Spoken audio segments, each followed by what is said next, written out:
নমস্কার, আমি গার্গী। আমার চ্যানেলে আপনাদের সবাইকে স্বাগত। তো আজকে আবারও একটা নতুন রেসিপি নিয়ে আমি চলে এসেছি। তো চলুন শুরু করা যাক, আপনারাও সাথে থাকুন। আজকে রেসিপিটা শুরু করার জন্য আমাদের এই জিনিসগুলো মেনলি প্রয়োজন হবে। এখানে আমি আটা মেখে নিয়েছি, নুন, চিনি আর একটু তেল দিয়ে, আর সাথে একটু জোয়ান দিয়ে দিয়েছি। আর এখানে ফুলকপি কুচো করে রেখে দিয়েছি, আর এখানে একটু আদা কুচি নিয়ে নিয়েছি। তো চলুন এবার আমাদের এই রেসিপিটা শুরু করা যাক। এবার ফুলকপি কুচোগুলোকে আমরা মিক্সিতে দিয়ে দেব। এগুলোকে শুকনো পেস্ট করে নেব। আপনারা চাইলে গ্রেট করে নিতে পারেন, কিন্তু মিক্সিতে জল ছাড়া এরম ভাবে পেস্ট করে নিলে এটা খুব ইজি এবং তাড়াতাড়ি হয়ে যাবে। এবার প্যানের মধ্যে সামান্য তেল দিয়ে দিলাম, আর দিয়ে দিলাম একটু জিরে, তারপরে আদা কুচি। এবার আদাটা একটু ব্রাউনিশ হয়ে গেলে তারপরে বাকি জিনিসগুলো দেব। আদাটাকে একটু ভাজা করে নিচ্ছি। এবার এর মধ্যে গ্রেট করে রাখা ফুলকপিটা দিয়ে দিলাম। তারপরে একটু নুন, লঙ্কার গুঁড়ো কালারের জন্য, আর হলুদ গুঁড়ো দিয়ে দিলাম। তারপরে সামান্য একটু চিনি দিয়ে ভালো করে এটাকে মাখিয়ে নিতে হবে। এরম ভাবে সব মিশে গেলে এর মধ্যে দিয়ে দেবো একটু চাট মশলা আর ধনেপাতা কুচি। আমাদের পুর রেডি। এবার এটাকে একটা পাত্রে নামিয়ে নেব। চলুন এবার নেক্সট স্টেপের দিকে যাওয়া যাক। এবার আমি আটা থেকে একটু লেচি কেটে নিয়েছি। তারপরে গোল গোল করে, মনে রাখবেন আটাটা আপনারা যতটা নেবে তার থেকে হাফ পরিমাণে পুরটা নিতে হবে। তো এটাকে ভালো করে ঘুরিয়ে নিচ্ছি। প্রথমে ডোটাকে পাতলা করে নিলাম মিডিল পোর্শনটা, তারপরে এখানে পুর ভরে দিলাম। বেশি পরিমাণে পুর দিলে তখন কিন্তু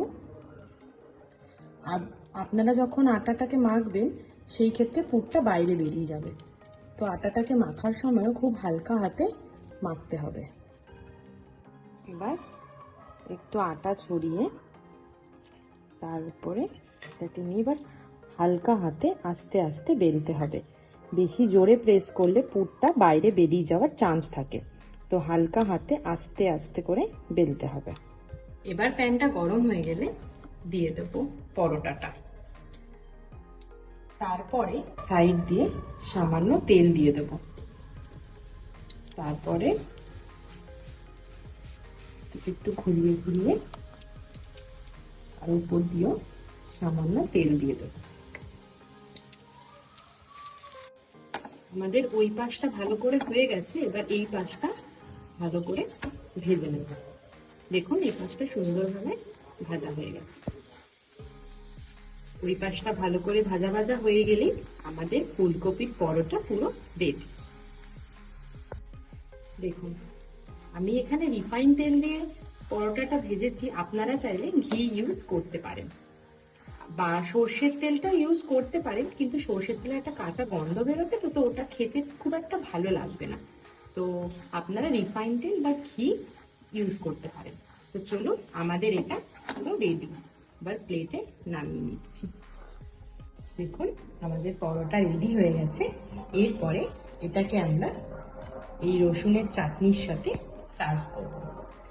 আপনারা যে কোনো সসের সাথেও ভালো লাগবে এটা। দেখুন এটার পুরটা কত সুন্দরভাবে হয়ে গেছে। তো আমাদের রেসিপি কমপ্লিট। তো আপনারা দেখে নিলেন কত সহজ পদ্ধতিতে এত সুন্দর একটা রেসিপি তৈরি হয়ে গেল, ফুলকপির পরোটা। তো আপনারাও বাড়িতে ট্রাই করবেন, আশা করি আপনাদেরও খুবই পছন্দ হবে। তো কমেন্টে আমাকে জানাবেন ট্রাই করার পরে যে আপনাদের কেমন লাগলো। তো যদি আমার ভিডিওটা ভালো লেগে থাকে তো লাইক করে দেবেন, কমেন্ট করে দেবেন এবং শেয়ার করে দেবেন। আর চ্যানেলটিকে সাবস্ক্রাইব করে দেবেন, যাতে এরকম ভিডিও আমি বারবার আপনাদের কাছে নিয়ে আসতে পারি। তো আমার সাথে এতক্ষণ থাকার জন্য আপনাদেরকে অনেক ধন্যবাদ। আজকে এইটুকুই। নেক্সট ভিডিওতে আবার আপনাদের সাথে দেখা হচ্ছে। সবাই ভালো থাকবেন, সুস্থ থাকবেন, আনন্দে থাকবেন। অনেক ধন্যবাদ। টাটা।